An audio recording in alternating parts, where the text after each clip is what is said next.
सब जानते हैं कि भारतीय जनता पार्टी का एक कॉन्स्टिट्यूशनल सिस्टम है कि हम 3 महीने के बाद अपनी नेशनल एग्जीक्यूटिव कमेटी होती है, उसके बाद स्टेट एग्जीक्यूटिव कमेटी होती है और उसके बाद डिस्ट्रिक्ट एग्जीक्यूटिव कमेटीज़ और उसके बाद कॉन्स्टिट्यूंसी एग्जीक्यूटिव कमेटीज़ की मीटिंग होती है।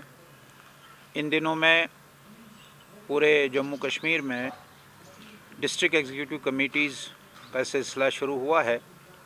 पिछले दिनों हमने विजयपुर, सांबा में, जम्मू में स्टेट की वर्किंग कमेटी की और उसके बाद हम 6 दिसंबर तक अपने यहाँ जो हमारे 20 ज़िले हैं, इन 20 ज़िलों में अपनी डिस्ट्रिक्ट वर्किंग कमेटीज़ पूरी करेंगे और बाद में 87 कॉन्स्टिट्यूंसीज़ जो अब 83 रह गई हैं, तो 83 कॉन्स्टिट्यूंसीज़ की वर्किंग कमेटी ये हम 22 दिसंबर तक करेंगे। इन वर्किंग कमेटीज़ में हम पिछले 3 महीने का लेखा जोखा, पार्टी के कार्यकर्ताओं ने क्या किया, इसका हिसाब किताब लेते हैं और अगले 3 महीनों में हमको क्या करना है इसकी भी जानकारी हम अपने कार्यकर्ताओं को देते हैं। विशेष तौर पर हम इस समय जो अगले 3 महीनों का काम हमारा है, जो पार्टी ने नेशनल लेवल पर तय किया है, वो हमको बूथ लेवल तक जाना है। तो हम कॉन्स्टिट्यूंसी से बूथ तक कैसे जा सकते हैं, ऐसी सारी व्यवस्थाएं हम इन अपनी 20 के 20 वर्किंग कमेटीज़ में करेंगे। और आगे के कुछ जो हमारे प्रोग्राम्स रहते हैं, 25 दिसंबर को अटल बिहारी वाजपेयी जी का जन्मदिन है, कल वैसे संविधान दिवस भी हैं। ऐसे आगे के हमारे कुछ कार्यक्रम जो हैं वो हम चर्चा करते हैं। प्रधानमंत्री जी की मन की बात जो हर महीने के आखिरी रविवार को होती है, उसमें पार्टिसिपेशन बढ़े, अधिक से अधिक स्थानों पर प्रधानमंत्री की मन की बात सुनी जाए, ऐसा भी हम इन मीटिंग्स में करते हैं।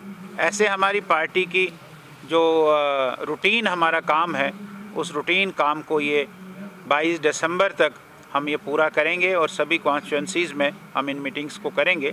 और उसी प्रकार आज हमारे श्रीनगर डिस्ट्रिक्ट की ये मीटिंग हो रही है, कल अनंतनाग की हुई है। हमारे प्रदेश अध्यक्ष जी भी यहाँ, रविंद्र रैना जी भी कश्मीर में हैं, तो 27 तारीख को कुपवाड़ा की होगी।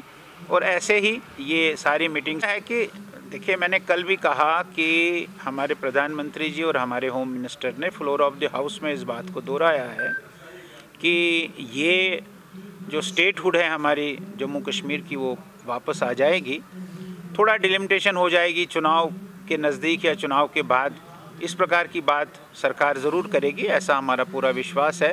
वही बात मैंने कल भी कही। तो यहाँ फार्मूला हटाने के बाद काफ़ी जो पॉलिटिकल लीडर्स हैं यहाँ पे अब ये चाहते हैं कि जो 370 की यहाँ पे मनसूखी हुई थी, एब्रोगेशन हुआ था, वो फैसला भी वापस लिया जाए, ऐसी बातें आ रही हैं। वो कल हमारे प्रधान जी ने, रविंद्र रैना जी ने उसका जवाब दिया है। आपने आज अखबारों में भी मैंने पढ़ा, यहाँ के लोकल पेपर्स में छपा है कि वो अब जिनका वो ख्वाब है, सपना है, उनको अब वो छोड़ना चाहिए। भारतीय जनता पार्टी और यहाँ के लोग, दोनों लोग अब आर्टिकल 370 को दोबारा से जम्मू कश्मीर में लाने के लिए न कोई तैयारी है और न कोई ये वापस आ जाएगा, ऐसा पूरा विश्वास है मेरा। कौल साहब, अफसर सेशन जो है बहुत अरूज पे, यहाँ पर लोगों का काम नहीं हो रहा है, क्या कुछ कर रहे हैं? नहीं, वो मैंने बताया है, कल भी बताया मैंने कि एक जो इलेक्टेड रिप्रेजेंटेटिव्स होते हैं, इलेक्टेड रिप्रेजेंटेटिव्स का बड़ा रोल होता है और लोगों की इजी एक्सेस होती है। ब्यूरोक्रेट्स के पास लोगों की इजी एक्सेस नहीं होती है बनिस्बत की इलेक्टेड रिप्रेजेंटेटिव्स के पास। लेकिन आप देखते हैं कि यहाँ हमारे डीडीसी के मेंबरान चुन गए हैं, हर ज़िले का एक चेयरमैन है, डिप्टी चेयरमैन है, बीडीसी के चेयरमैन चुने गए हैं, सरपंच चुने गए हैं। ये भी एक रिप्रेजेंटेटिव है जो लोग उनके पास जाकर अपने काम को करवाते हैं। और पिछले कुछ दिनों में आपने देखा होगा कि जो हमारे डिस्ट्रिक्ट डेवलपमेंट बोर्ड के चेयरमैन्स हैं, उनकी ताकत और बढ़ गई है। शुरू में शायद इस कारण से नहीं थी कि अभी शुरुआत थी, लेकिन अब डिस्ट्रिक्ट डेवलपमेंट बोर्ड के चेयरमैन्स काफ़ी एक्टिव हो गए हैं। सरकार के साथ वो सीधी बात भी करते हैं, लोगों के साथ भी सीधी बात करते हैं। लेकिन असेंबली जब आती है और उसका जो मेंबर होता है वो भी एक रिप्रेजेंटेटिव होता है, वो रिप्रेजेंटेटिव भी काफ़ी पावरफुल होता है। और इसलिए मुझे लगता है कि थोड़ा इंतज़ार करना है, और इलेक्टेड रिप्रेजेंटेटिव आएगा तो लोगों की एक्सेस उसके साथ इजीली होती है। ब्यूरोक्रेट्स के साथ जैसे मैंने कहा कि कम होती है, इसलिए लोगों को थोड़ी तंगी ऐसा महसूस होता है। गोयल साहब, आपने अभी कहा कि 300 है आपका, मैं उससे आपका सहमत हूँ कि भाई ये कोर्ट में है और कोर्ट का फैसला भारतीय जनता पार्टी उसको ओन करेगी। ऐसा नहीं है कि हम कोर्ट के खिलाफ हैं। कोर्ट जो फैसला देगी वो सबसे सर्वोपरि है। लेकिन भारतीय जनता पार्टी का मानना, जब से भारतीय जनता पार्टी वजूद में आई है और डॉक्टर श्यामा प्रसाद मुखर्जी का जो नेहरू जी के सरकार में उद्योग मंत्री थे, इंडस्ट्री मंत्री थे, उसका यहाँ बलिदान होना कश्मीर में, तब से हम लोग कह रहे हैं कि जिस कश्मीर को खून से सींचा वो कश्मीर हमारा है, और जो कश्मीर हमारा है वो सारे का सारा है। ये केरल का बीजेपी का आदमी भी नारा देता है और लद्दाख का भी बीजेपी का आदमी भी नारा देता है। भारतीय जनता पार्टी आज से नहीं, 1953 से 370 और 35A को हटाने के पक्ष में है, और वो हट गया और हमेशा इस पक्ष में रहेगी। लेकिन जो भी कोर्ट का फैसला होगा वो कोर्ट का फैसला हमको सर्वमान्य होगा। गोयल साहब, पिछले 3 साल से लगातार ये कोशिश की गई कि यहाँ पे कश्मीर में हालात जो है उनको मामूल पे लाया जाए और जो वायलेंस है उसको कम किया जाए, लेकिन हाल फिलहाल में जो वाक़या देखा गया, खासतौर हैदरपुरा में जो किलिंग्स देखी गई सिविलियंस की सिक्योरिटी फोर्सेस की तरफ से, तो उस पर एक बार फिर से वो सवालिया निशान खड़ा हो जाता है यहाँ पे हालात को लेकर। ऐसे में क्या कहना चाहेंगे आप?